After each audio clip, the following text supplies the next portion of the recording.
जर तुम्ही 2026 मध्ये सिंगापूर ट्रिपचा प्लॅन करत असाल तर हा व्हिडिओ तुमच्या कामाचा आहे। भारतीय पर्यटकांचे आवडते ठिकाण असलेल्या सिंगापूरनं आपल्या प्रवेश नियमांमध्ये मोठा बदल केलाय। काय हा बदल आहे आणि का बरं करण्यात आलाय आणि तुम्हाला काही अडचण येऊ नये यासाठी काय काळजी घ्यावी, सर्व काही पटकन या व्हिडिओतून समजून घेऊयात। नमस्कार, मी श्रेयस पांडे, तुम्ही पाहताय न्यूज 18 मराठी।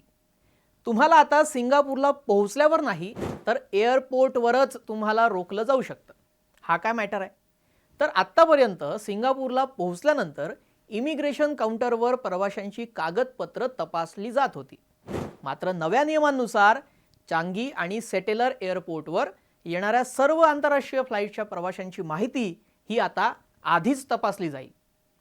एअरलाइन्सकडे असलेल्या माहितीच्या आधारे जर एखादा प्रवासी सिंगापूरमध्ये प्रवेशासाठी अपात्र ठरला तर त्याला विमानामध्ये चढण्यापूर्वीच रोखलं जाईल।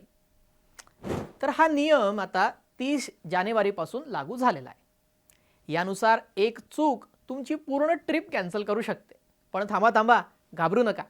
तुम्हाला कुठलीही अडचण येऊ नये आणि तुमच्यावर ट्रिप कॅन्सल करण्याची वेळ येऊ नये यासाठी काय काळजी घ्यावी ते सुद्धा सांगतो।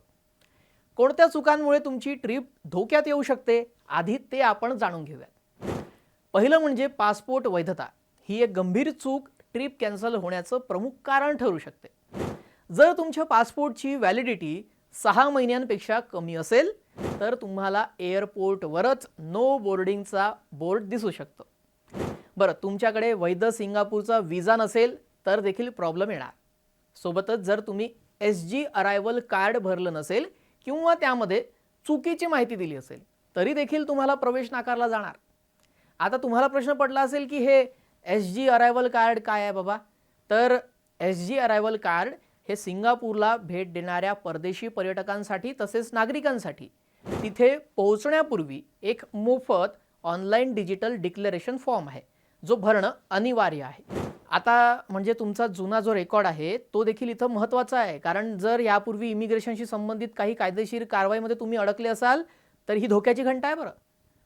आता हे झाले सर्व नियम प्रवाशांसाठी, पण विमान कंपन्यांसाठी देखील तितकाच कडक कायदा आणि नियम काढण्यात आलेले आहे। जर एखाद्या एअरलाइन्सनं नियमांचं उल्लंघन केलं आणि अपात्र प्रवाशाला विमानात बसवलं तर त्या एअरलाइन्सला 10,000 सिंगापूर डॉलर्स पर्यंत म्हणजेच 6 लाख रुपये दंड भरावा लागू शकतो। हे झाले नियम। बरं, आता बोर्डिंग नाकारलं तर काय करावं? घाबरून जाऊ नका। जर तुम्हाला बोर्डिंग नाकारलं गेलंय तर याचा अर्थ असा होत नाही की कधीच तुम्हाला सिंगापूरला जाऊ देणार नाही। तुम्ही सिंगापूर इमिग्रेशनच्या फीडबॅक चॅनलद्वारे संपर्क साधू शकता आणि तिथे स्पष्टीकरण देऊ शकता आणि ज्या काही त्रुटी असतील त्या सुधारून पुन्हा प्रयत्न करा। आता एक टिप देऊन जातो, लक्षपूर्वक ऐका। प्रवासाची बॅग भरण्यापूर्वी कागदपत्रांची बॅग नक्की एकदा तपासा। पासपोर्ट, व्हिसा आणि सर्वात महत्त्वाचं म्हणजे SG अरायवल कार्ड व्यवस्थित तपासा। माहिती आवडली असल्यास तुमच्या ट्रॅव्हल पार्टनरला हा व्हिडिओ नक्की शेअर करा।